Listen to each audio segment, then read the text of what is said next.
Shalom, selamat hari Minggu. Gereja Tuhan menyambut Bapak, Ibu, dan rekan-rekan semua sebagai satu tubuh Kristus. Situasi yang terjadi di sekitar kita mungkin tidaklah mudah untuk kita pahami. Tetapi gereja Tuhan berdoa supaya kita semua dapat memahami betapa lebarnya, panjangnya, tingginya, dan dalamnya kasih Kristus. Serta dapat mengenal kasih itu sekalipun ia melampaui segala pengetahuan. Karena itu, mari dengan hati yang terbuka, kita ikuti rangkaian seluruh ibadah kita dari awal hingga akhir. Dan mari kita mengangkat harapan kita kepada Tuhan Yesus Kristus, sebab Ia adalah gembala yang tidak pernah gagal untuk memelihara hidup kita. Selamat beribadah, Tuhan Yesus memberkati. Shalom Bapak Ibu Saudara, selamat hari Minggu semua. Saya percaya setiap kita dalam keadaan yang baik, sebab Tuhan yang menjadi tempat perlindungan kita, dan Dia sanggup untuk menyelamatkan kita, amin. Mari kita mau bersorak-sorak karena Tuhan, kita mau bergirang karena keselamatan yang daripada Tuhan. Kita mau nyanyikan pujian ini, kita mau katakan bahwa Dia sanggup untuk menyelamatkan kita. Come on. Savior, He can move the mountains. My God is mighty to save. He is mighty to save. Forever, author of salvation. He rose and conquered the grave. Jesus conquered the grave. Savior, He can move the mountains.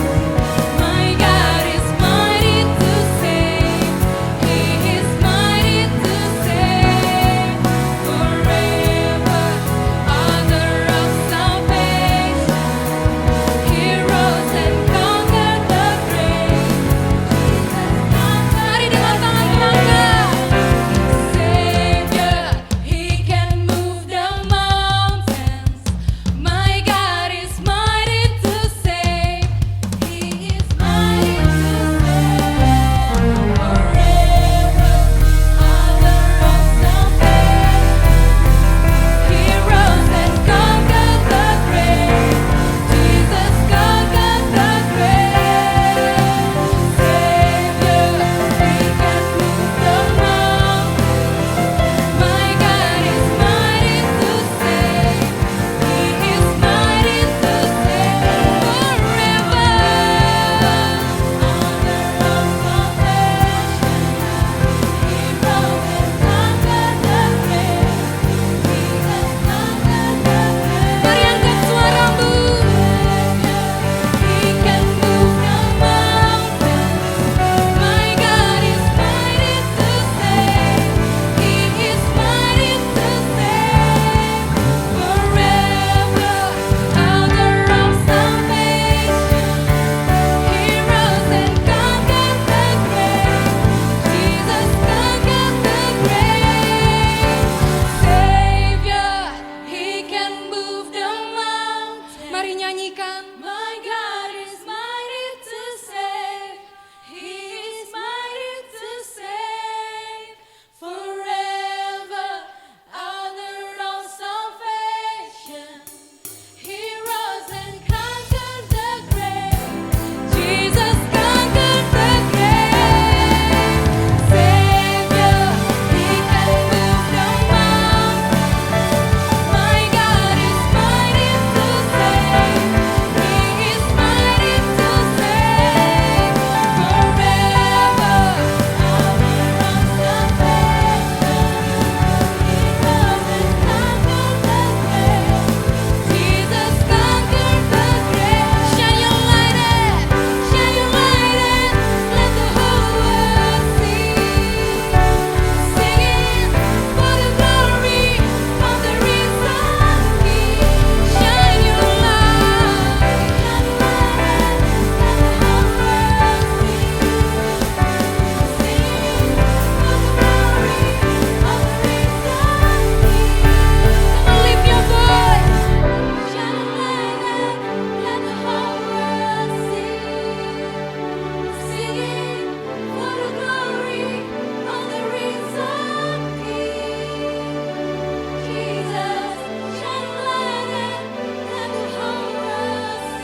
siap untuk memuji Tuhan.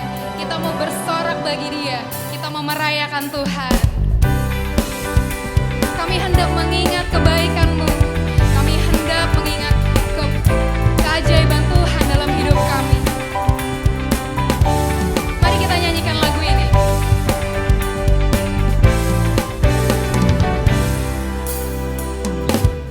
Dengan bersyukur masuk ke gerbangnya, kepelataran membawa pujian, panji kemenangan telah dikibarkan, bersoraklah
Shalom jemaat Tuhan yang ada di Jabodetabek, di Bandung, di Bali, dan di luar negeri. Selamat hari Minggu untuk kita semua. Saya senang sekali bisa menyapa seluruh jemaat Tuhan dimanapun kalian berada. Dan saya percaya semuanya pasti sehat-sehat saja dan diberkati Tuhan. Dan hari ini kita akan berdoa bagi rekan-rekan kita yang mempunyai pergumulan. Firman Tuhan berkata bahwa doa orang benar jika sungguh-sungguh didoakan maka sangat besar kuasanya. Mari kita berdoa. Yang pertama, saya berdoa bagi jemaat Tuhan yang memiliki kerinduan untuk pekerjaan baru yang lebih baik. Saya percaya Tuhan ketika dia percaya dan berharap supaya mendapatkan pekerjaan lebih baik. Kami percaya janji Tuhan gak pernah gagal buat dia Tuhan. Dia bisa mendapatkan pekerjaan yang baik sesuai dengan dia harapkan, dengan posisi yang baik, dengan jabatan yang lebih baik, dan dengan gaji sesuai dengan yang dia harapkan. Terima kasih Bapak, kami juga berdoa bagi rekan kami yang punya pergumulan, bagi ibunya supaya segera lahiran dan prosesnya supaya lancar. Kami percaya di dalam nama Tuhan Yesus, penjagaan dan perlindungan Tuhan sempurna bagi ibu dari rekan kami, sehingga prosesnya lancar, nggak ada satupun kendala, dan ibu dan bayinya juga sehat. Dan kami berdoa juga bagi rekan kami yang memiliki kerinduan untuk penjualan rumahnya agar segera terjual. Kami percaya Tuhan, janji Tuhan nyata bagi dia ketika dia berharap rumahnya dapat laku terjual dengan harga yang terbaik, sehingga dia bisa menjadi berkat juga bagi orang lain melalui kesaksiannya dia. Dan kami juga berdoa bagi rekan kami yang merindukan terobosan dalam hal finansial di keluarga. Kami percaya Tuhan ketika dia percaya dan melihat bahwa Tuhan adalah sumber berkatnya, dan firman Tuhan berkata bahwa Allahku akan mencukupi segala keperluanmu menurut kekayaan dan kemuliaan di dalam Kristus Yesus. Dia akan mengalami terobosan dalam hal keuangan sehingga dia bisa menjadi berkat juga bagi orang lain.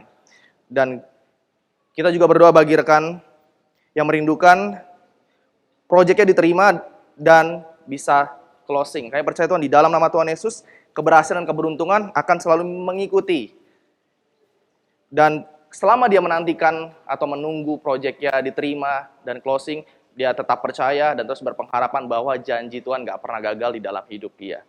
Dan terima kasih Bapak, kami juga berdoa bagi rekan kami yang merindukan untuk pemulihan hubungan antara orang tua dengan anak-anaknya. Kami percaya di dalam nama Tuhan Yesus, Engkau yang lebih rindu, terjadi pemulihan dan keharmonisan dalam keluarga, hubungannya kembali baik antara orang tua dengan anak-anaknya. Kami percaya Tuhan ada pemulihan keluarga, sehingga keluarga mereka, keluarga rekan kami ini bisa memberkati juga dan menginspirasi keluarga-keluarga yang lain. Hanya di dalam nama Tuhan Yesus, bagi setiap kita yang percaya berkata, amin. Dan selain ada prayer request, kita juga akan mendengarkan kesaksian yang pastinya membangun dan memberkati kita semua. Mari kita saksikan video klip yang satu ini. Shalom jemaat Tuhan, selamat hari Minggu, selamat kembali beribadah. Dan hari ini kita akan kembali mendengarkan kesaksian yang pasti akan menguatkan setiap kita. Narasumber kita kali ini mengalami kebaikan Tuhan, di mana ia mengalami kesembuhan setelah menderita penyakit selama beberapa tahun. Dan kita mau langsung saja dengar kesaksiannya dari rekan kita, Angelica. Halo Angel, apa kabar? Halo Kak, baik. Gimana kerjanya? Masih WFA. Masih WFH sekarang, tapi lancar kan ya? Lancar, puji Tuhan. Oke, Angel, kita langsung aja ya. Kan tadi aku udah sempat denger gitu tentang Angel yang mengalami kebaikan Tuhan. Waktu itu katanya sembuh dari penyakit yang sudah bertahun-tahun. Bisa diceritain gak sih Angel, penyakit apa sih? Iya, jadi penyakitnya itu mimisan. Mimisan? Mimisan itu tuh udah dari SMP sampai kuliah. Dan itu tengah waktu itu kayak 7 tahun, lama ya. 7 tahun mengalami mimisan? Iya, betul. 7 tahun. Terus gimana tuh? Apakah Angel ke dokter atau gimana? Jadi sempat ke dokter juga. Ada dokter bilang ini katanya alergi. Tapi ada dokter lain juga bilang ini katanya gejala sinus, seperti itu. Oh gitu. Nah, tapi dari dokter itu ada tindakan lain gak sih? Apakah memang harus operasi atau ada obat yang harus dikonsumsi? Atau gimana? Karena waktu itu kalau dokter di Jakarta bilangnya ke puskesmas kita ya. Jadi dia cuman kayak kasih obat seperti itu sih. Begitu. Jadi obat aja yang kita tapi lakuin. setelah minum obat pun ada efek gak? Ataukah lebih baik atau gimana? Sebenarnya efeknya biasa aja ya, maksudnya mimisan masih gitu. Yang sampai kuliah tuh masih mimisan. Jadi minum obat itu sebenarnya cuman kayak pereda nyeri karena pusing gitu kan. Oh, Ada jadi ini nggak pusing. cuma mimisan aja ya, tapi Iya, ada efek benar. sempat sampai pingsan-pingsan juga gitu atau gimana? Sebenarnya sampai pingsan banget enggak, tapi kalau misalkan terlalu capek tuh suka kunang-kunang blackout. Jadi Oh, kalau udah gitu? blackout tuh harus tiduran gitu. Segitu. Seberapa sering sih mimisan yang dialami si Angel? Misal dalam 1 minggu tuh bisa berapa kali mimisan? Ya, jadi untuk orang yang maksudnya normal ya, saya nganggapnya saya itu normal gitu ya. Mimisannya itu bisa seminggu beberapa kali. Seminggu beberapa kali. Pokoknya selama capek pasti mimisan. Dengan sakit yang sama, dengan pusing-pusing juga. Iya betul. Selalu seperti itu. Selalu seperti itu. Wow, Begitu. 7 tahun bukan waktu yang sebentar ya. Nah, bisa ceritain nggak sih Angel, gimana sih akhirnya kebaikan Tuhan itu terjadi sama Angel? Iya, jadi waktu itu tahun 2015 ya. Waktu itu pulang dari training di Thailand Phuket. Itu diajak kakak ke Souters. Oke. Gitu, diajak kakak ke Souters. Nah, waktu itu dengar firman dari Bang Oto, Bang Ben dan Kozaldi juga ya, yang selalu negasin kalau penyakit itu bukan dari Tuhan. Justru Tuhan itu mati di kayu salib supaya saya sembuh, seperti Oke. itu. Sebenarnya awalnya juga masih oh iya, tapi lama-lama karena denger itu terus dan di komunitas klub juga bahas firman seperti itu, jadi termindset seperti itu. Oh gitu, tapi berarti memang awalnya sulit untuk menerima. Sulit untuk menerima karena sebelumnya kan selalu dari kecil ya selalu dikasih mindset gitu di sebelumnya tempat sebelumnya kalau penyakit itu dari Tuhan. Oh gitu. Seperti itu. Jadi pas terima firman itu sebenarnya kaget juga ya. Apa ya ini gitu. Ternyata Oke, berarti berarti itu masih kuliah ya waktu pas masuk ke Souters? betul masih kuliah. Masih kuliah, akhirnya menerima firman yang baru gitu ya. Kalau Betul. misalnya kebenaran yang baru, kalau misalnya sakit itu bukan dari Tuhan. Iya, justru Berapa lama tuh Angel proses dari maksudnya nggak terlalu lama juga ya. Mungkin karena firmannya juga selalu firman yang membawa kasih karunia gitu ya. Jadi waktu itu karena selalu ikut komunitas klub, nggak lama setelah gabung ya, selalu ikut komunitas klub dan selalu ke gereja Souters. Di waktu itu di mini teater masih. Jadi termindset aja gitu. Jadi nggak lama termindset, terus tiba-tiba mama bilang gitu, Angel, kamu udah gak mimisan ya? Itu udah 3 bulan ternyata udah gak mimisan. Oh, jadi yang notice itu malah mama ya, bukan Angel? Mama duluan, Oke. dia bilang gitu. Karena mungkin dia selalu sedia ini kali ya, kayak ini anak mimisan gak ya gitu kali ya. Udah terbiasa soalnya Sudah ya? terbiasa, betul. Oh gitu. Nah, berarti Angel sendiri tuh sama sekali nggak sadar kalau misalnya sudah tidak mimisan. Betul, karena Sempet mungkin pergi ke dokter lagi nggak waktu itu? enggak pergi ke dokter lagi. Sama sekali Justru nggak? lebih sering ke klub, Sabtu ke klub, gereja Minggu seperti itu. Oh, jadi sebenarnya kegiatannya semakin banyak ya? Kegiatan Jadi sebenarnya sebenarnya semakin banyak. kalau secara logika semakin capek sebenarnya badannya. Justru semakin capek karena full. Tapi kesembuhan malah terjadi buat Angel ya. Betul. Wow, Gitu. oke Angel. Nah, tadi kan udah sempat dengar tentang Angel akhirnya mulai switch cara pikirnya gitu ya dengan kebenaran yang baru gitu buat Angel. Ayat apa sih Angel yang menguatkan Angel? Iya, sebenarnya sih ayat ini udah jadi pedoman buat banyak orang ya yang mau sembuh gitu. Jadi tuh ayatnya tuh dari 1 Petrus 2 ayat 24, di mana isinya tuh oleh biler-bilernya kamu telah sembuh. Dan di mana juga dikasih tahu kalau Tuhan Yesus itu mati di kayu salib supaya saya sembuh, seperti itu. Oke, jadi selain switch cara pikir Angel juga, berarti Angel juga mulai memperkatakan ya, Betul, memperkatakan. mulai memperkatakan kalau sudah sembuh gitu. Betul. Sampai akhirnya Angel juga nggak sadar kalau ternyata memang udah nggak mimisan lagi ya. Udah gak mimisan lagi. Wow. Nah kalau sekarang Angel dari tahun 2015 sampai sekarang gimana nih kondisi Angel? Normal 100%. Tidak pernah mimisan lagi? Gak pernah. Luar biasa. Ada lebih capek ya. Lebih capek ya, tapi Betul. malah sembuh gitu ya? Sembuh. Tanpa obat? Yes, betul. Gak ada Tanpa obat, obat. gak ada operasi, gak ada ke dokter lagi. Udah nggak pernah pusing-pusing, udah nggak pernah blackout gitu juga nggak pernah ya berarti Angel? Gak pernah sama sekali. Wow, puji Sehat. Tuhan. Oke Angel, terima kasih banyak buat kesaksiannya. Thank you, Sangat menguatkan setiap kita. Walaupun mungkin Angel udah ngalamin mimisan yang cukup panjang gitu ya, 7 tahun. Dan sekarang benar-benar menerima kesembuhan dari Tuhan. Benar. Start dengan percaya Angel ya. Yes. Terima kasih Angel buat kesaksiannya, sangat Thank you, memberkati. Dan hari ini kita telah mendengarkan kesaksian dari rekan kita Angel, di mana dia mengalami kebaikan Tuhan, mengalami kesembuhan setelah sakit yang berkepanjangan. Dan kita melihat bagaimana janji Tuhan jauh lebih nyata dibanding semua sakit yang terlihat, dibanding kondisi buruk yang terlihat. Sekalipun mungkin kita bertahun-tahun mengalaminya, tapi janji Tuhan jauh lebih nyata di hidup kita. Dan untuk kesaksian lebih lanjut, saudara bisa langsung menyaksikan di podcast Shouters and Light. Dan terima kasih, Tuhan Yesus memberkati. Nah, kita sudah melihat kesaksian yang luar biasa dari rekan kita, jemaat Tuhan dari GKKD Shouters yang bernama Angel. Dia mengalami kesembuhan dari mimisan yang dia derita cukup lama. Dan dia mengalami mujizat Tuhan ketika dia percaya bahwa Tuhanlah sumber kesembuhan dia, sehingga dia bisa mengalami mujizat, sehingga dia bisa sembuh secara total, dan bisa menjadi berkat dan bersaksi bagi kita semua. Luar biasa. Dan ada beberapa pengumuman hari ini yang akan saya bacakan. Yang pertama, ibadah online minggu kita, minggu depan, tanggal 18 Oktober tahun 2020, seperti biasa jam 12 siang, mari bagi semua rekan-rekan yang belum mensubscribe channel YouTube GKKD Shouters, bisa langsung di-subscribe, dan jangan lupa dibunyikan loncengnya supaya dapat info dan dapat report ketika udah di-upload atau di-update. Dan kita juga bisa sama-sama menyapa di kolom komentar dan bertanya di kolom komentar di YouTube GKKD Shouters Channel.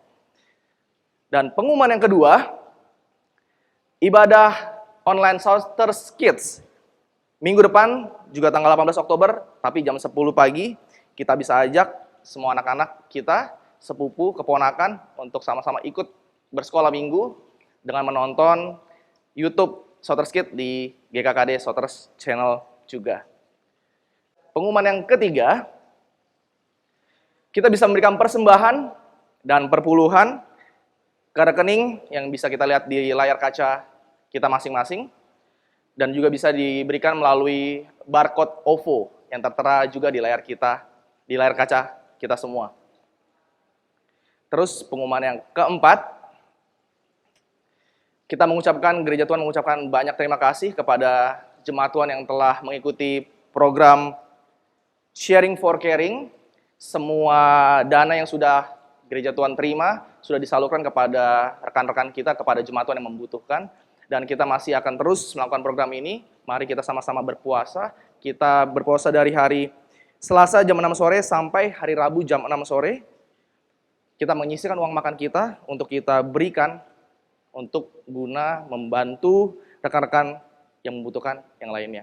Mari kita sama-sama melakukannya. Dan pengumuman yang berikutnya, yang kelima, jemaat Tuhan bisa mengirimkan pokok doa dan kesaksian melalui direct message di Instagram GKKD Shouters atau komen di YouTube GKKD Shouters Channel. Dan yang terakhir, jika jemaat Tuhan atau rekan-rekan semua ingin dilayani, entah itu dalam hal kesembuhan, atau butuh konseling, atau membutuhkan komunitas persekutuan anak-anak Tuhan, bisa hubungi ke nomor sekretariat gereja di 081 21 845 0005. Kita akan mencoba untuk memprovide segala kebutuhan atau yang sedang dipergumulkan rekan-rekan jemaat Tuhan semua. Dan kita akan sama-sama memberikan persembahan, tapi sebelum itu izinkan saya untuk meneguhkan saudara supaya kita bisa memberi dengan benar. Kita akan buka satu ayat firman Tuhan di Kejadian 22 ayat 8. Saya bacakan. Abraham menjawab, Allah sendiri akan menyediakan anak domba itu. Lalu keduanya berjalan terus. Nah, setiap kita pasti pernah belanja atau pernah order atau memesan barang secara online. Dan barang itu akan diantarkan ke tempat kita melalui sang kurir pengantar paket. Nah, selama pandemi ini, mungkin banyak dari kita juga memesan makanan melalui aplikasi online. Dan makanan itu akan diantar ke tempat kita melalui sang kurir tersebut. Kurir tersebut akan mengantarkan barang kita ke rumah, tapi dia hanya bisa mengantarkan barang ke depan pintu rumah kita atau ke depan rumah kita aja. Dia nggak tahu barang apa yang dia antar, dia nggak tahu apakah makanan yang diantar kita suka atau enggak, atau sesuai atau enggak. Nah, seringkali kita anak-anak Tuhan seperti kurir tersebut. Kita datang ke gereja, lalu memberikan persembahan, tapi tanpa kita tahu apa yang Tuhan sukai, apa yang Tuhan kehendaki, pemberian apa yang Tuhan inginkan.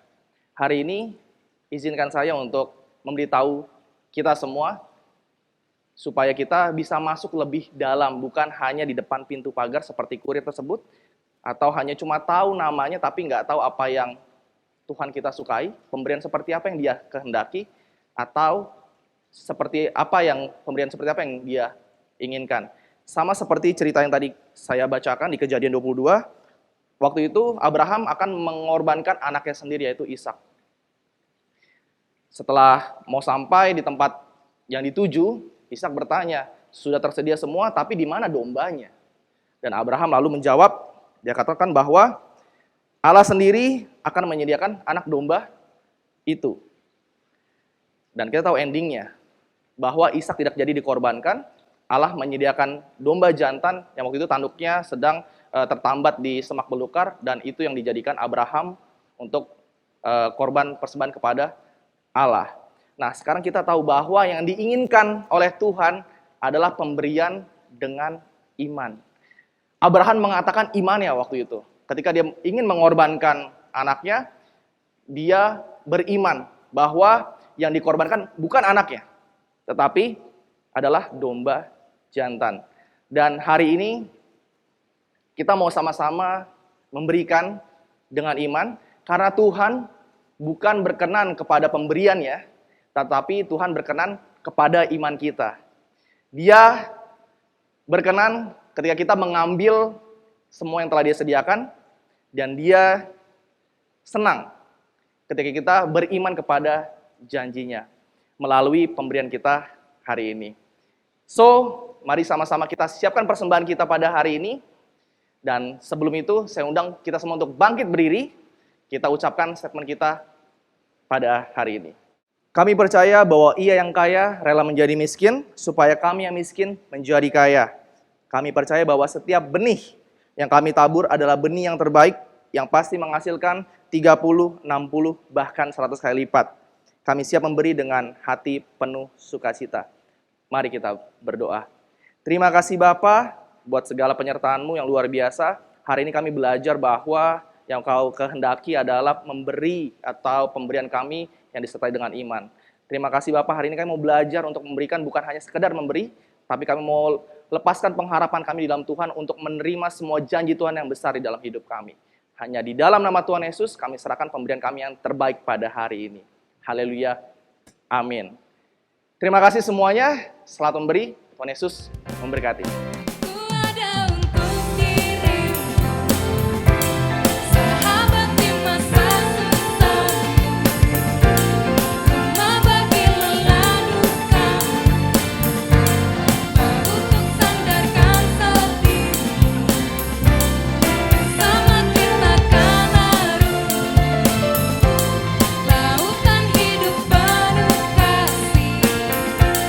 Menjadikan hidup berarti.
berjalan bersama-sama dengan setiap kita. Dia yang meneguhkan, Dia yang menguatkan, Dia yang menopang. Bahkan ketika kita terjatuh, Dia pula yang mengangkat kita. Mari naikkan syukur kita, mari naikkan penyembahan kita, sebab Dia layak. Mari tinggikan Dia di atas setiap masalahmu, di atas pergumulanmu, sebab Dialah yang besar. Come on, worship Him.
Shalom saudara, saya harap dimanapun saudara berada, saudara dalam keadaan baik-baik saja. Dan saya harap saudara mendengarkan khotbah ini dengan hati penuh sukacita. Jika saudara mungkin sedang mengalami sesuatu, saya harap mungkin selesai khotbah ini saudara bisa menemukan kembali sukacita saudara. Oke, hari ini saya mau membahas mengenai ketaatan, gitu ya. Judul khotbahnya adalah rahasia ketaatan Hosea. Ketaatan adalah sebuah kata yang dapat membuat banyak orang tuh mengurungkan diri berlama-lama di gereja, gitu ya. Kalau ada judul buku, judulnya adalah taat, gitu ya.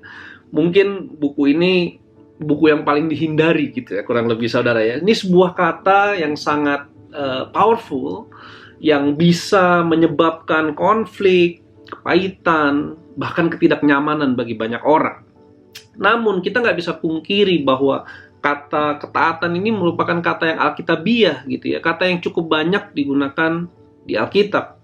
Ada begitu banyak contoh yang dilakukan oleh para tokoh Alkitab untuk menunjukkan ketaatan mereka kepada Tuhan. Bahkan sampai ke satu titik yang sangat ekstrim, yaitu mereka taat sampai mereka mengorbankan diri mereka sendiri demi kepentingan orang banyak.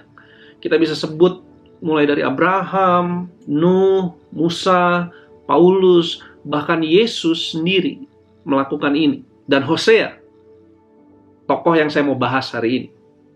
Oke, sebelum kita ke sana, mari kita berdoa sebentar. Terima kasih Tuhan buat hari ini. Kami mau belajar tentang firman-Mu, kami mau belajar tentang kebenaran-Mu, kami mau belajar tentang taat Tuhan kepada Engkau, dan makna di balik taat kepada Engkau. Aku percaya Tuhan, hari ini Engkau meneguhkan, menguatkan setiap hati yang membutuhkan. Aku berdoa pesan ini boleh menjadi kabar baik, boleh menjadi kabar sukacita bagi setiap orang yang mendengarnya. Berikan kami telinga untuk mendengar, berikan kami hati seorang murid, bukan hanya mendengar, tapi kami akan mengaplikasikannya ke dalam hidup kami. Kami siap mendengar firman-Mu. Di dalam nama Yesus, Aku berdoa, amin. Amin, amin, amin. Oke saudara, seseorang memberikan kesimpulan mengenai kehidupan Abraham tuh seperti ini. Tuhan bicara kepada Abraham, aku mengutus engkau untuk pergi dari tanah kelahiranmu. Abraham nanya, kemana Tuhan? Kemudian Tuhan jawab, nanti aku kasih tahu. Gitu ya. Kemudian Tuhan bicara lagi kepada Abraham, aku akan berikan engkau sebuah tanah. Di mana Tuhan? Udah, nanti aku akan kasih tahu, gitu ya. Kemudian Tuhan bicara lagi kepada Abraham, aku akan berikan engkau seorang anak, seorang keturunan, darah dagingmu. Bagaimana caranya Tuhan? Nanti aku akan kasih tahu. Nah, gitu ya saudara ya. 3 hal ini intinya begini, Tuhan bilang kepada Abraham, udah ikutin aja, gitu ya. Atau kalau kita mau pakai kata taat, udah taat saja, gitu ya. Kemudian juga Tuhan di tokoh yang lain, di cerita yang lain, Tuhan memerintahkan Musa untuk membebaskan bangsa Israel dari Mesir, bangsa yang terkuat pada saat itu, hanya dengan menggunakan sebuah tongkat. Tuhan cuma bilang, pergi, bebaskan bangsaku. Aku mendengar tangisan mereka. Ini tongkatnya. Nah, gitu ya saudara ya. Tuhan memerintahkan bukan hanya untuk bebaskan bangsa ini, tapi Tuhan memerintahkan Musa untuk bawa bangsa ini yang jumlahnya lebih dari 2 juta orang ke tanah Mesir, ke tanah perjanjian, saudara. Saudara bisa bayangkan betapa berat gitu ya, betapa beratnya perintah itu. Kemudian Tuhan memerintahkan Nuh, di dalam kisah yang lain Tuhan memerintahkan Nuh untuk bangun bahtera di atas sebuah gunung. Sungguh perintah yang kayaknya nggak masuk akal gitu.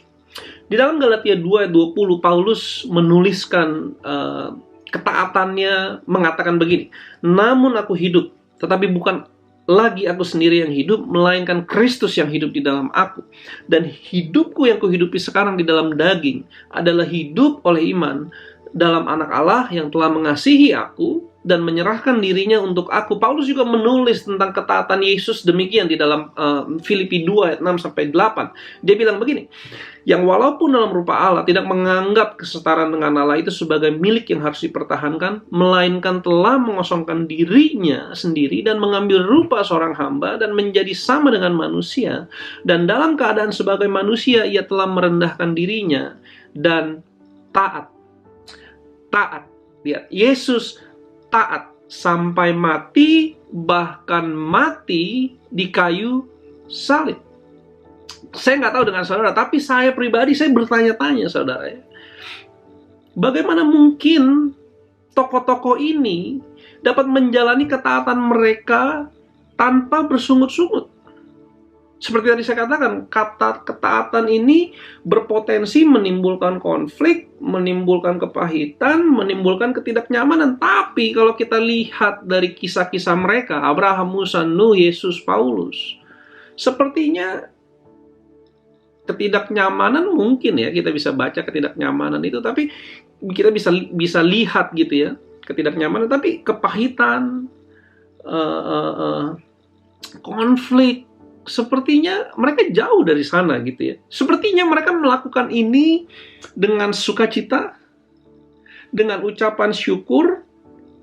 Saya ingat satu hari ketika saya baca tentang kisah tentang Paulus, dia di penjara, saudara.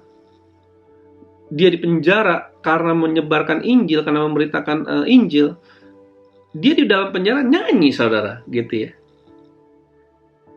Dia mentaati sebuah perintah dari Tuhan untuk mengabarkan Injil, kemudian dipenjara berkali-kali, dipukuli berkali-kali. Tapi di dalam penjara dia malah bernyanyi, saudara. Sepertinya orang-orang ini taat kepada Tuhan bukan karena takut, bukan karena terpaksa, tapi karena ada hal yang lain gitu ya. Apa yang mendorong mereka melakukan ketaatan mereka sampai sedemikian rupa? Oke, jadi saya mau simpulkan dulu sedikit tentang ketaatan begini. Bahwa ketaatan itu bukan sesuatu yang jauh dari kehidupan Kristen. Jika Yesus saja sebagai manusia taat sampai mati di kayu salib seperti yang kita baca tadi, saya rasa kita sebagai orang percaya pun perlu hidup dalam ketaatan seperti ini gitu ya. Ketaatan total kepada Tuhan. Pertanyaannya adalah gimana caranya? Itu pertanyaan yang bagus, saudara. Gimana caranya? Gimana saya bisa sampai ke sana? Ya mungkin beberapa di antara kita ketika kita melakukan ketaatan, ketika kita ada seseorang memerintahkan kita, entah pemimpin kita, entah siapapun itu, kita merasa, kok ini jadi kayak beban gitu ya saudara, ini kok rasanya kayak saya nggak nyaman gitu. Nah, kita mau belajar hari ini, gimana caranya para tokoh itu melakukannya dengan sukacita. Oke, sebelum kita ke sana, mari kita bahas terlebih dahulu apa sih definisi dari taat, supaya kita ada di dalam satu pemahaman yang sama. Oke, sederhananya taat itu begini saudara, sebuah perilaku, kebiasaan atau gaya hidup yang timbul karena kita menghormati, menghargai sesuatu atau seseorang yang kita anggap lebih tinggi atau lebih berkuasa, gitu ya. Intinya taat itu muncul adalah perasaan yang muncul dari dalam diri kita, dorongan yang muncul dari dalam diri kita karena kita menganggap sesuatu lebih besar dari kita, lebih berkuasa dari kita, dan kita mau tunduk di bawah itu, gitu ya. Perasaan itu akan muncul, perasaan taat itu, gitu. Nah, definisi taat dalam dunia Kristen yang paling populer tuh begini, saudara. Rajin baca Alkitab, berdoa, rutin ke gereja, nggak pernah bolong saat teduh gitu ya, tunduk sama pemimpin, nggak gosip, pacaran kudus, nah gitu kurang lebih ya. Nah kalau kita nggak ngelakuin hal itu artinya kita nggak taat gitu, dan konsekuensinya kita nggak diberkati Tuhan gitu ya. Nah gereja secara umum biasanya yang ditekankan adalah konsekuensinya. Tuhan nggak berkati, Tuhan nggak akan menjawab doamu, gitu ya. Tuhan nggak akan Tuhan akan menghukum engkau, entah bagaimana caranya, gitu ya. Nah, tapi kalau yang dibahas dari ketaatan hanya konsekuensinya, makanya banyak orang makin takut untuk taat sama Tuhan, gitu ya. Dalam arti malah jadi menghindari, atau kalaupun dia taatnya itu karena takut dihukum, karena ada ancaman-ancaman gitu ya, takut ditinggalkan Tuhan, takut merasa tidak layak di hadapan Tuhan gitu ya. Yang pada akhirnya itu membuat taat itu jadi sesuatu yang membebankan. Akhirnya muncul konflik, muncul kepahitan, ketidaknyamanan, seperti yang saya katakan di awal tadi. Sementara kalau kita lihat kembali kisah-kisah tokoh Alkitab yang tadi saya sebutkan, yang kita temukan justru bukan kepahitan gitu ya. Yang kita ketemukan tuh justru bukan keterpaksaan gitu ya, melainkan hati penuh sukacita, ucapan syukur, dan yang paling luar biasa mereka lakukan dengan segenap hati, saudara. Bayangkan saudara ya, kalau Abraham disuruh pergi ke satu tempat yang Tuhan tuh nggak kasih tahu kemana gitu ya. Pokoknya pergi aja dulu dari rumah lu gitu ya. Pergi aja dulu dari tanah kelahiranmu. Kemana? Nanti aku kasih tahu. Itu cuma pilihannya segenap hati atau enggak aja saudara ya, melakukan perintah seperti itu, dan Abraham melakukan. Ya kalau kita baca lagi terus ke bawah kisah tentang Abraham setelah punya anak, janji itu sudah terpenuhi gitu, tergenapi. Tuhan bilang, oke, korbankan anakmu. Kemudian Abraham ikat sendiri anaknya saudara, Ishak gitu saudara. Dia ikat Ishak di atas sebuah kuda gitu ya, keledai atau kuda. Kemudian dia bawa ke atas gunung yang Tuhan suruh, udah pergi ke sana ke gunung itu. Saya rasa ini kalau nggak dilakukan segenap hati, entah apa ini namanya gitu, saudara ya. Mereka lakukan dengan segenap hati, nggak sungut-sungut lagi, gitu ya. Nggak ada satu kisah, satu indikasi sedikit pun di dalam kisah itu bahwa Abraham itu bersungut-sungut. Kenapa sih disuruh begini? Udah dikasih, malah diminta lagi gitu. Gimana sih? Nah, gitu. Nggak ada sungut-sungut itu. Dia lakukan sepenuh hati. Nah, saya bertanya-tanya, kenapa mereka bisa sampai ke titik itu? Oke. Setidaknya ada beberapa kacamata yang bisa kita pakai untuk melihat ketaatan, saudara ya. Ada beberapa kacamata yang saya catat di sini. Yang pertama itu otoritas. Taat sama otoritas. Otoritas ini bicara tentang polisi, undang-undang, peraturan, gitu ya. Ada satu kisah, waktu itu saya lagi naik motor, saya berhenti di lampu merah, saudara ya. Ya namanya juga baru ada di sebuah negara yang baru gitu ya saudara ya. Jadi segala sesuatu ya lihat celingak, lihat kayak sesuatu itu kayak keren aja gitu semuanya gitu ya, baru-baru datang. Kemudian saya berhenti di lampu merah, nggak lama ada polisi juga berhenti saudara di sebelah saya. Polisi di sini tuh pakaiannya keren-keren, motornya keren-keren, gearnya gitu, peralatannya itu sangat keren sekali. Jadi polisi ini saya lihat, wah di helmnya ada kamera, di motornya ada kamera, ada alat buat nembak, yaitu kecepatan gitu ya, mengukur kecepatan kendaraan. Kemudian bootnya sangat keren, bajunya juga sangat kan, polisinya juga tinggi besar, saudara. Jadi waktu dia berhenti di sebelah saya, kami sama-sama berhenti di lampu merah, saya liatin dia, saudara, dari atas kepala sampai bawah kaki gitu. Saya liatin gitu ya, karena kagum gitu ya. Kemudian lampu hijau, saudara ya. Lampu hijau, tiba-tiba sirene polisi ini bunyi, saudara. Terus polisi ini mepet motor saya, saudara ya. Waduh, ini sebelum saya udah ketar-ketir, saudara. Ini waktunya saya merasakan tekanan, saudara ya. Kemudian dia suruh saya turun gitu ya. And then your driving license please, katanya. Oke, saya kasih driving license. Oke. Kemudian dia bilang please open your mouth, kata dia. Saya buka mulut saya pikir kenapa ini? Saya dites itu, saudara, ada breath test gitu ya, untuk ngecek minum alkohol atau nggak. Mungkin pada saat saya ngeliatin dia pikir, wah ini orang mabok kali ini, siang-siang ngeliatin polisi pasti ada sesuatu nih dia gitu ya. Saya diberhentiin, saudara. Kemudian selesai breath test itu saya bilang lagi sama polisi tapi kita berhenti di tempat yang dilarang parkir nih. Saya bilang begitu, kita harusnya nggak boleh berhenti di sini. Kalau saya suruh kamu berhenti, kamu boleh berhenti dimanapun, kata dia gitu. Kemudian singkat cerita masalahnya kelar, tapi saya mau bilang itu otoritas. Itu otoritas. Gitu ya, saudara.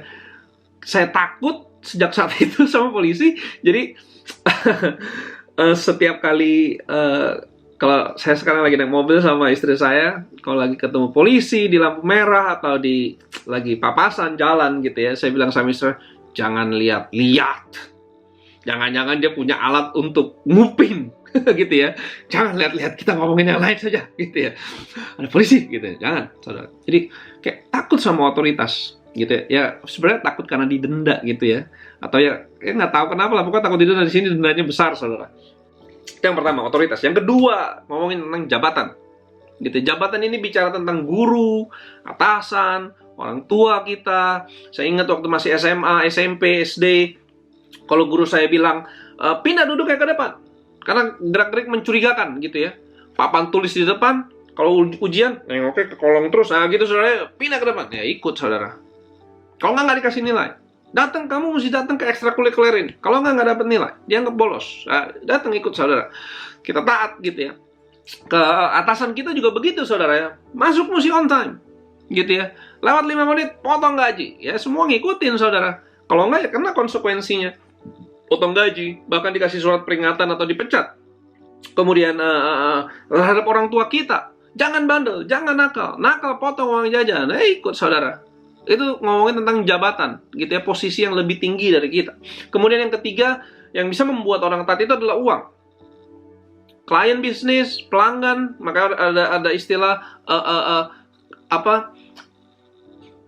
pelanggan itu adalah raja, gitu ya, customer is king katanya. Nah, jadi kalau kita misalnya berbisnis sesuatu, klien kita bilang, kirim besok, saya mau dikirim besok, saya bayar lebih. Gitu ya. Kirim, saudara. Gitu ya. Saya mau proyeknya jadi minggu depan. Gitu ya. Saya butuh cepat. Kamu bisa nggak?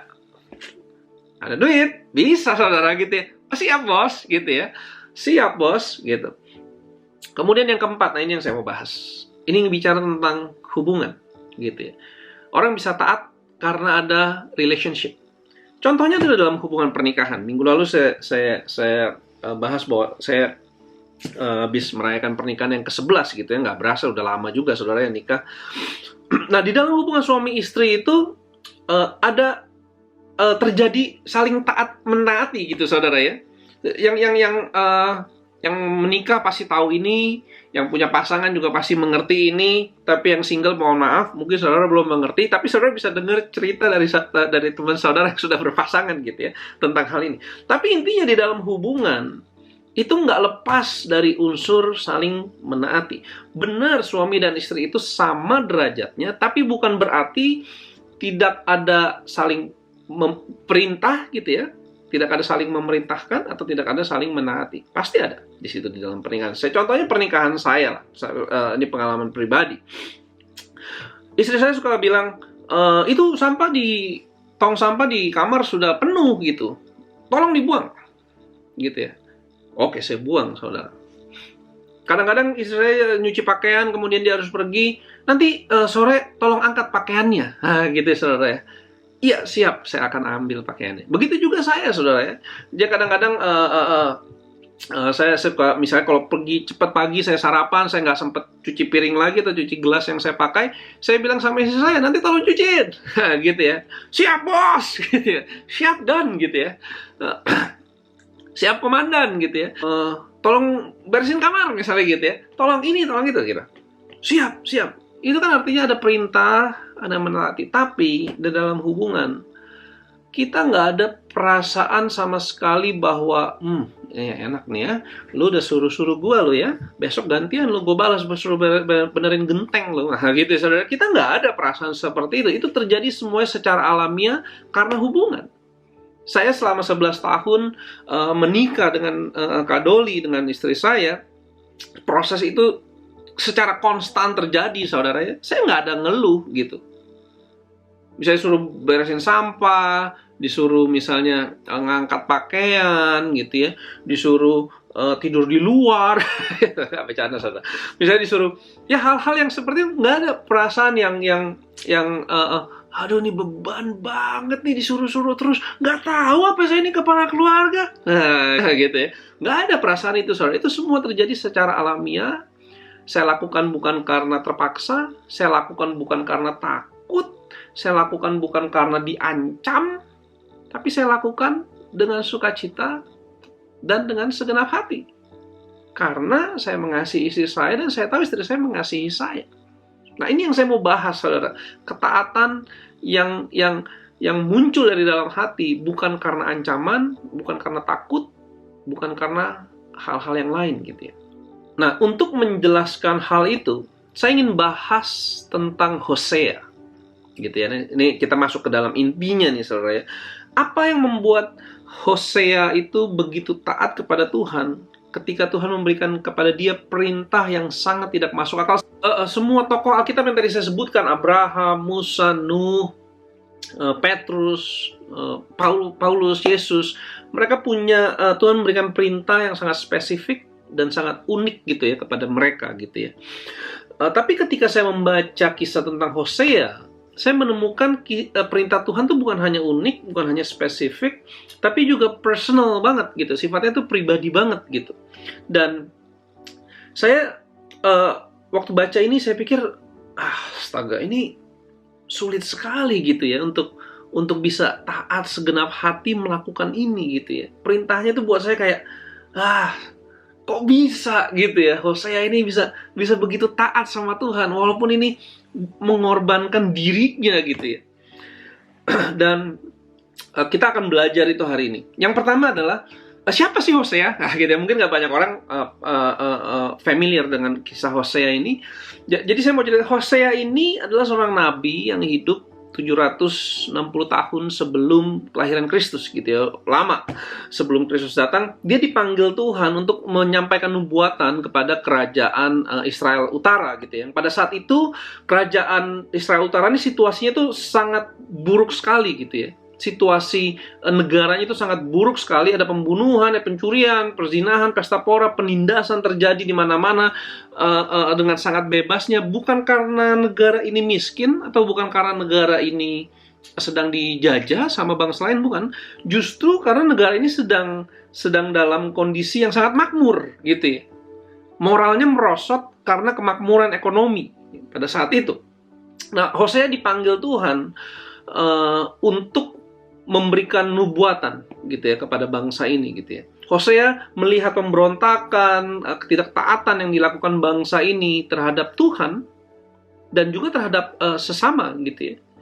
Kemudian Tuhan berfirman kepada Hosea gitu. Tuhan memerintahkan Hosea untuk melakukan sesuatu yang menggambarkan simbol kasih Tuhan kepada bangsa Israel. Mari kita lihat sebentar dari Hosea 1 ayat yang ke-1 sampai yang kedua. Ini perintah Tuhan. Firman Tuhan datang kepada Hosea bin Beri pada zaman Usia, Yotam, Ahaz dan Hizkia, raja-raja Yehuda, dan pada zaman Yerobeam bin Yoas, raja Israel.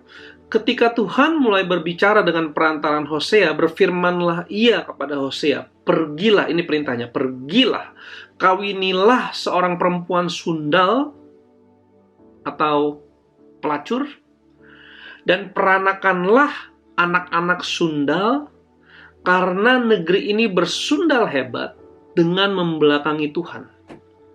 Wow. Ini perintahnya bukan pergi ke satu tanah, perintahnya bukan membebaskan orang lain dari penjajahan. Ini perintahnya, Hosea, nikahi pelacur, dan punya anaklah dari pelacur itu. Karena aku mau menunjukkan kasihku kepada bangsa Israel melalui apa yang kamu lakukan kepada perempuan sundal ini. Wow.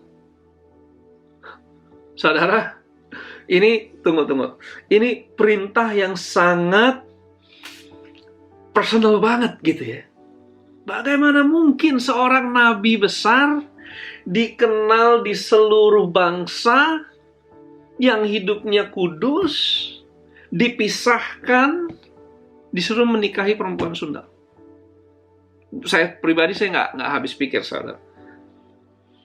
Kalau bukan karena ada sesuatu yang sangat kuat yang mendorong Hosea untuk taat, saya yakin Hosea nggak akan melakukan ini. Sepertinya Hosea melakukan ini bukan karena ketakutan, bukan karena ancaman, bukan juga karena upah. Sepertinya Hosea melihat sesuatu yang lain ketika dia mengiyakan perintah ini. Sepertinya Hosea melihat hati Tuhan bagi dirinya dan bagi bangsa Israel sebelum dia memutuskan iya. Ayat 3. A bilang begini di Hosea ayat 3. Maka pergilah ia dan mengawini Gomer binti Diblaim. Akhirnya Hosea mengambil perempuan sundal itu yang bernama Gomer, saya nggak tahu cara bacanya gimana yang benar. Dan kemudian dia menikah. Wow. Sepertinya setelah mereka menikah, pernikahan ini berjalan tuh baik gitu ya saudara ya. Selama beberapa tahun, karena setelah mereka menikah nggak lama anak pertama lahir, anak kedua lahir, kemudian anak ketiga lahir, proses yang bertahun-tahun pasti, dan sepertinya semuanya baik-baik saja. Kelihatannya begitu, gitu ya. Kayaknya si Gomer ini bertobat gitu saudara ya. Ketika wah perempuan sundal diambil bertobat sama Hosea. Sampai satu hari Hosea bangun tidur saudara, dan dia nggak ketemu, dia nggak ngeliat Gomer di rumah. Dicari dimanapun, di dapur, di kamar mandi, di taman, di teras, di ruang tamu, di kamar anak-anak, dia nggak menemukan Gomer. Gomer pergi, meninggalkan rumah tanpa satu petunjuk pun, tanpa satu alasan pun yang dia kasih tahu ke si Hosea. Gitu. Dalam sekejap, Hosea menjadi seorang single parents. Gitu. Alkitab nggak mencatat apa yang terjadi dalam kehidupan Hosea setelah Gomer pergi, meninggalkan dia. Tapi mungkin ya, saya sebagai seorang yang sudah berkeluarga, kalau istri tiba-tiba pergi, saudara, nggak ada kabar, nggak ada apa, mungkin ini yang dialami juga sama Hosea. Pasti dia mengalami kayak hari-hari yang gelap, memikirkan kenapa nih salah saya tuh apa gitu ya, kenapa saya ditinggalkan, kemana si Gomer ini pergi gitu ya, apa yang sudah saya lakukan sama dia. Mungkin dia refleksi, flashback apa yang dia sudah lakukan, dia ucapkan kepada Gomer, apakah ada yang menyakiti hatinya atau apapun itu yang menyebabkan Gomer satu hari pergi tanpa sebab, tanpa ada petunjuk sedikit pun gitu. Dan Hosea hanya bisa ya menangisi gitu ya, hanya bisa menangisi kepergian Gomer. Sampai satu hari Tuhan datang lagi kepada Hosea di dalam Hosea 3 ayat yang ke-1. Firman Tuhan bilang begini, "Berfirmanlah Tuhan kepadaku, pergilah lagi, cintailah perempuan yang suka bersundal dan berzina, seperti Tuhan juga mencintai orang Israel, sekalipun mereka berpaling kepada allah-allah lain dan menyukai kue kismis." Saya nggak tahu ini artinya menyukai kue kismis apa, saudara ya. Kalau kayaknya banyak yang suka kue kismis, tapi ini sepertinya ayat ini bilang kue kismis itu sesuatu yang nggak boleh dimakan gitu ya. Tapi saya nggak ngerti. Intinya gini, Tuhan ngasih tahu ke si Hosea bahwa istrimu tuh balik ke kehidupan yang lama gitu. Dia berzinah lagi gitu ya. Dia jadi pelacur lagi. Dan instead of bilang ceraikan atau tinggalkan dia, cari yang lain, atau udah biarkan dia seperti itu, Tuhan bilang cari lagi Gomer katanya, cintai lagi dia katanya, nikahi lagi dia. Wah, di titik ini ketika saya baca kisah ini, saudara, di titik ini saya sangat ngerasa kalau ada satu kata yang saya ucapkan buat Hosea, saya cuma bisa bilang salut gitu, saudara. Yang pertama, orang ini menikahi Gomer, dia ambil Gomer, nabi loh saudara ya. Hosea ini bukan orang biasa, dia nabi, orang yang terpandang. Dia nikahi pelacur bersama beberapa tahun. Kemudian pelacur ini kelihatannya kayak bertobat, balik lagi melacur lagi, saudara. Kemudian Tuhan bilang, nikahi lagi katanya. Gitu ya, cintai lagi orang ini. Wah, ini di perintah yang kedua saya ngerasa ini kayak ada bebannya tuh 2 kali lipat gitu, saudara ya. Nikahi lagi katanya. Kemudian seperti yang Tuhan perintahkan, pergi cari katanya, cari si Gomer. Cari si Gomer ini. Saya membayangkan Hosea orang yang terkenal di kotanya, di negaranya gitu ya. Dia kemudian mulai pergi ke tempat yang lorong-lorong gelap, yang seharusnya seorang nabi Tuhan nggak ada di sana. Dia mulai cari istrinya di tempat-tempat yang terlarang, tempat yang bukan seharusnya nabi Tuhan ada. Tapi dia pergi ke sana. Saya membayangkan Hosea mulai mencari Gomer dan dia pergi ke tempat-tempat itu, dan mungkin dia bertemu dengan beberapa orang dan dia tanya, "Hey, apakah kamu melihat istriku Gomer?" "Oh, sorry saya nggak ngelihat." "Kenapa dia?" Dia pergi dari rumah, dia meninggalkan kami gitu ya. Oke, thank you. Dan dia jalan lagi, dia telusuri lagi tempat-tempat yang dulu Gomer pernah menjajakan dirinya. Dia datang lagi ke sana dan dia bilang, "Hey, apakah kamu ngelihat Gomer?" Saya bertanya-tanya, mungkin sampai satu titik dia ketemu seorang pria yang dia bilang, "Hey, apakah kamu melihat Gomer, istri saya?" "Oh, Hosea, sorry, saya mohon maaf, saya nggak tahu kalau dia masih istri kamu," katanya. Saya ketemu dia kemarin malam di hotel di ujung jalan sana. Saya mohon maaf sebelum. Hosea hanya bisa tertunduk dan mungkin cuma bisa bilang, "Oke, thank you buat informasinya." Kemudian dia jalan lagi, mendatangi hotel yang dikasih tahu orang pria tadi. Di titik ini, para ahli teologi tuh bilang kemungkinan besar Gomer itu sedang berada di sebuah pelelangan.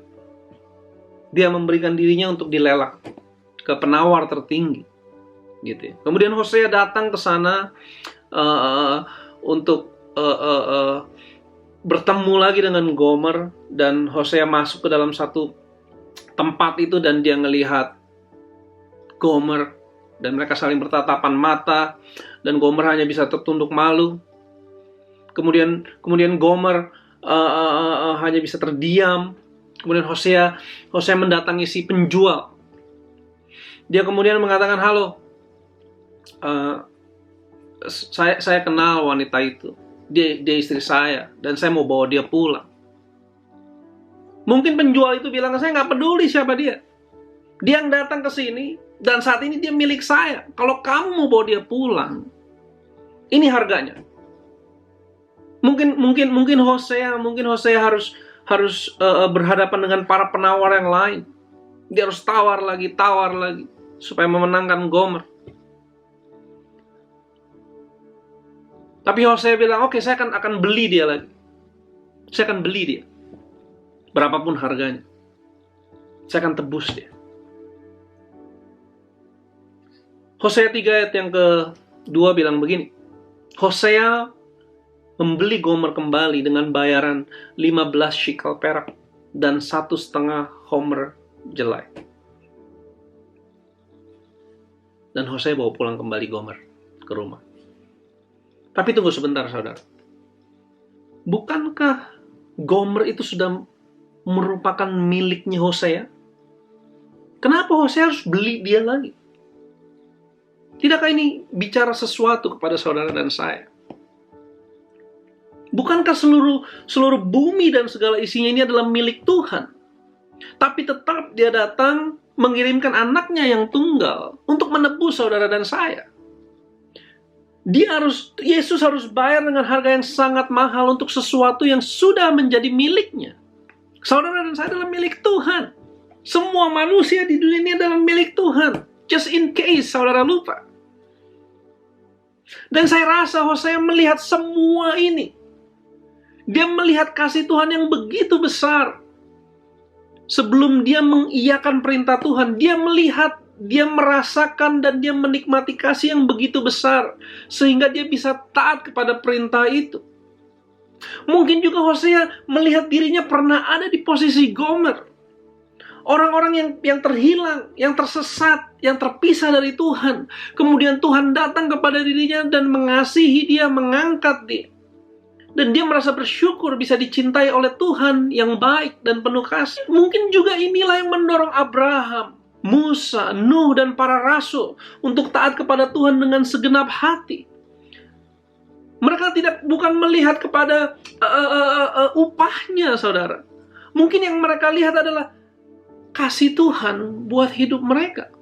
Bukan ketakutan, bukan ancaman akan sebuah hukuman, bukan karena keterpaksaan, tapi karena ada kasih yang begitu besar yang mereka lihat, mereka rasakan, dan mereka nikmati.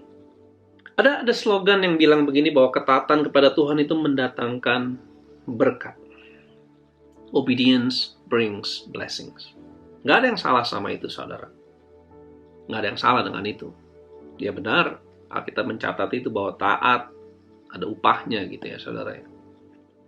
Tapi mungkin tujuan Tuhan ingin kita taat bukan supaya kita dapat berkat, saudara. Mungkin tujuan Tuhan menginginkan ketaatan kita bukan supaya kita dapat berkat. Mungkin juga bukan cara Tuhan, hukuman bukan cara Tuhan untuk memaksa kita taat kepada Dia.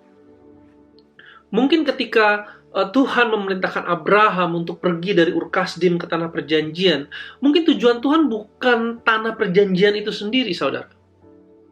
Mungkin tujuan Tuhan adalah perjalanan menuju tanah perjanjian.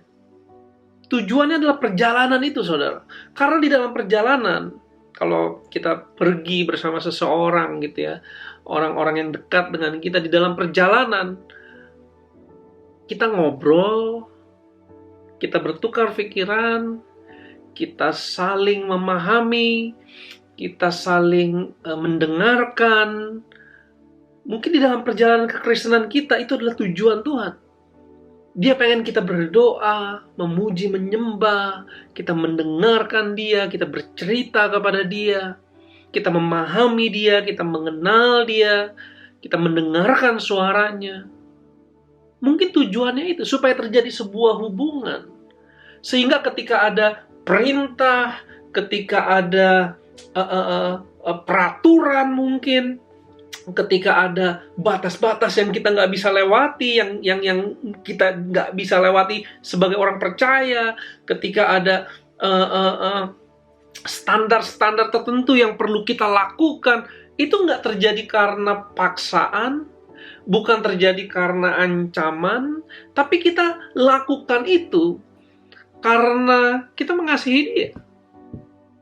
Bahkan kita nggak sadar kita melakukan itu hanya karena kita punya hubungan sama dia. Hanya karena ada hubungan itu gitu ya. Sekarang kalau saudara tanya ke saya, Kozali selama 11 tahun udah berapa kali buang sampah? Saya nggak hitung, saudara. Bahkan saya lupa kapan terakhir saya buang sampah, saudara. Tapi saya lakukan itu secara konstan loh selama 11 tahun. Doli lakukan itu secara konstan selama 11 tahun, nyuciin pakaian saya, masak buat saya. Tapi kalau saudara tanya ke dia berapa kali dia udah masak buat saya selama 11 tahun, dia nggak hitung, saudara. Saya nggak tahu ya kalau dia hitung, tapi setahu saya dia nggak hitung, dia pasti nggak inget berapa jumlah potong baju yang dia cuci buat saya gitu. Mungkin dia nggak inget, dia nggak tahu, saudara. Itu terjadi secara natural aja gitu ya. Berapa kali saya perintahkan dia untuk cuci pakaian ini gitu karena saya mau pakai gitu 3 hari lagi gitu.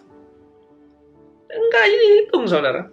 Enggak terfikir bahkan buat ngitung. Semua terjadi secara alamiah karena ada hubungan di situ, karena ada kasih di situ. Mungkin perjalanan ini adalah yang terpenting, saudara. Ketika kita bicara tentang ketaatan, mungkin hubungan kita dengan mempelai surgawi kita, dalam hal ini Tuhan, adalah hubungan yang paling penting, saudara. Kalau saudara mau bicara tentang hati yang taat, hati sebagai hamba, hati sebagai seorang pelayan Tuhan, hati yang tunduk. Kalau kita mau bicara, jangan bicara konsekuensinya dulu, saudara. Tapi bicara apa yang menyebabkan orang bisa taat. Hubungan adalah sesuatu yang sangat kuat, saudara. Yang bisa mendorong orang tanpa sadar bahkan dia ternyata sudah taat gitu ya. Dia melakukannya dengan segenap hati. Saya selalu keingat sama cerita ini bagaimana waktu Tuhan ciptakan Adam pertama kali di Taman Eden gitu ya. Kalau kita bicara tentang jumlah atau beban atau banyaknya tugas yang diberikan atau perintah yang diberikan, saya selalu keingat sama apa yang terjadi di Taman Eden waktu Tuhan memerintahkan Adam untuk memberi nama hewan dan tumbuhan, saudara. Jumlahnya jutaan, saudara. Tidak sedikit pun Abraham mengeluh, saudara. Karena apa? Itu terjadi alamiah aja, saudara. Semuanya terjadi alamiah selama mungkin bertahun-tahun, mungkin dalam puluhan tahun, seperti yang saya katakan, saya sama istri saya dalam belasan tahun. Saya nggak ingat berapa kali Kak Doli juga bilang jemput saya di sini gitu ya. Saya pergi ke sana. Saya juga suka bilang, kita janjian di sini gitu ya. Misalnya dia datang ke sana. Nggak ingat berapa kali, saudara. Terjadi secara alamiah karena ada hubungan. Adam nggak ngeluh. Saya nggak tahu kalau perintah yang sama mungkin datang kepada kita hari ini. Gitu ya, perintah yang sama yang datang kepada Adam, Abraham, Musa, Nuh, Hosea, bahkan mungkin dari orang-orang yang memimpin kita. Kalau ada perintah-perintah yang datang kepada kita, bagaimana kita melihat ketaatan ini dalam hidup kita, saudara? Bagaimana kita merespon terhadap hal-hal seperti ini? Bagaimana cara kita taat kepada mereka? Apakah semata-mata karena takut? Ataukah karena ada ancaman? Ataukah karena kita takut dihukum? Kalau itu yang membuat kita taat, atau karena upah mungkin, kalau saya lakukan ini saya akan dapatkan itu. Kalau itu yang membuat saudara taat, saya mau katakan satu hari nanti akan terjadi konflik, akan terjadi kepahitan, akan terjadi ketidaknyamanan dalam hidup saudara. Saudara akan merasakan beban yang berat, saudara akan merasakan dimanfaatkan. Tapi setelah kita belajar dari Hosea, kalau kita merespon ketaatan ini karena ada hubungan, menghormati, saling menghargai, karena saya kenal dia, saya tahu dia, di dalam perjalanan ini saya memahami dia, saya tahu seperti apa orangnya, saya percaya sama dia. Itu poin lain yang penting lagi, saudara. Saya percaya sama dia. Saya dapat melihat hidupnya. Saya percaya kepada Tuhan yang memerintahkan kepada saya. Saya mengenal Tuhan. Saudara, ketaatan itu terjadi secara Alamiah, saudara. Tanpa saudara sadari, saudara sudah bertahun-tahun lakukan ketaatan. Jadi saya harap ini bisa memberkati saudara, dan saya harap saudara bisa merenungkan lagi kembali ini, supaya saudara melihat bahwa, oh, Tuhan sedang memerintahkan sesuatu bagi hidup saya. Tuhan sedang mempercayakan tanggung jawab sesuatu bagi hidup saya. Entah lewat gereja, entah lewat kepemimpinan, entah lewat firman yang saudara baca. Tuhan sedang memerintahkan sesuatu kepada saya. Dan saya mau lakukan ini dengan sukacita. Saya mau lakukan ini dengan segenap hati. Untuk manusia seperti untuk Tuhan. Tuhan Yesus memberkati. Oke, saya juga ingin memberikan kesempatan bagi saudara yang sedang menonton online ibadah ini. Mungkin saudara belum pernah menerima Yesus sebagai Tuhan dan Juru Selamat saudara, atau mungkin saudara pernah menerima Dia sebagai Tuhan dan Juru Selamat saudara, tapi di satu titik, karena ada satu dan lain hal di dalam hidup saudara, saudara pergi menjauh. Dan saya ingin memberikan kesempatan bagi setiap kita untuk kembali kepada Tuhan, untuk berbalik kepada Dia. Dan saya ingin mengatakan bahwa Dia mengasihi saudara dengan segenap hatinya. Hal itu bukan hanya dikatakan oleh Tuhan, tapi Dia membuktikannya melalui karya salib yang Dia lakukan 2000 tahun yang lalu. Dia adalah Hosea kita. Dia adalah penebusan kita. Dia membeli kita dengan darahnya yang mahal, sekalipun kita sudah merupakan miliknya sejak awal. Melalui kematiannya, Yesus menebus setiap dosa dan pelanggaran saudara dan saya, dan melalui kebangkitannya Dia memberikan harapan yang pasti bagi saudara dan saya.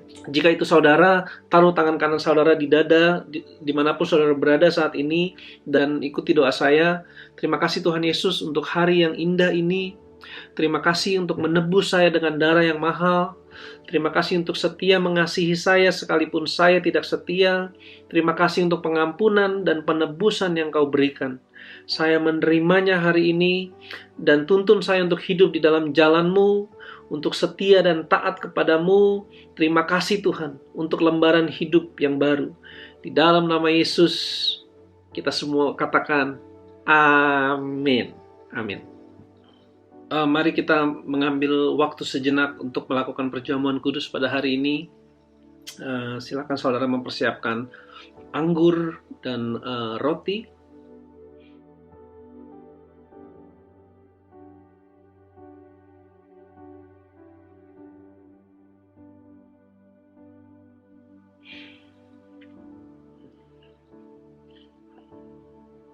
Saya akan bacakan satu firman Tuhan. Sebab apa yang telah kuteruskan kepadamu, aku terima dari Tuhan, yaitu bahwa Tuhan Yesus pada waktu Ia diserahkan, mengambil roti, dan sesudah itu Ia mengucap syukur atasnya. Dia memecah-mecahkannya dan berkata, inilah tubuhku yang diserahkan bagi kamu. Perbuatlah ini menjadi peringatan akan aku. Demikian juga Ia mengambil cawan sesudah makan, lalu berkata, cawan ini adalah perjanjian baru yang dimateraikan oleh darahku. Perbuatlah ini setiap kali kamu meminumnya menjadi peringatan akan aku. Mari kita makan roti yang ada di tangan kita.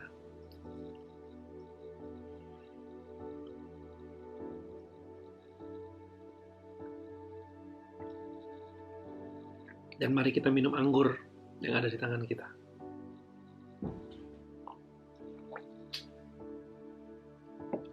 Mari kita berdoa sejenak. Terima kasih Tuhan Yesus untuk tubuh-Mu yang dipecah-pecahkan bagi kami. Tubuh yang disiksa, tubuh yang mengeluarkan bilur, sehingga kami diselamatkan Tuhan. Kami tidak lagi melewati penghukuman ataupun penghakiman Tuhan. Kami tidak lagi hidup dikutuk Tuhan. Tapi kami telah dimerdekakan, dibebaskan Tuhan. Tubuh kami telah disembuhkan Tuhan oleh bilur-bilur darah-Mu. Dan terima kasih juga Tuhan untuk darah-Mu yang telah dicurahkan Tuhan untuk penebusan dosa kami Tuhan. Kami diampuni, kami dikasihi, kami dicintai Tuhan, kami dilayakkan oleh karena darah-Mu Tuhan. Kami dilayakkan sehingga kami berhak untuk menerima setiap janji yang pernah Kau ucapkan. Terima kasih Bapa di surga, kami mau mengingat ini Tuhan sebagai peringatan bahwa Engkau senantiasa mengasihi kami. Kami mengucap syukur. Dalam nama Yesus kami berdoa.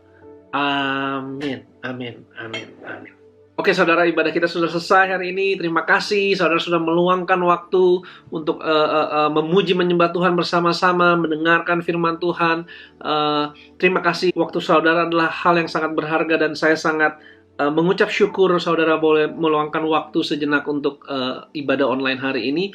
Dan jika saudara ingin tetap terkoneksi dengan GKK Resulters, saudara bisa kirimkan pesan melalui Instagram, atau saudara bisa kirimkan pesan di kolom komen di bawah ini, dan tim kami akan menghubungi saudara, dan tim kami akan membantu saudara semampu kami supaya saudara semakin bertumbuh di dalam Kristus. Dan akhir kata, jika ibadah online ini memberkati saudara, jangan lupa untuk klik subscribe dan share supaya semakin banyak orang mendengarkan kabar baik. Terima kasih, Tuhan Yesus memberkati.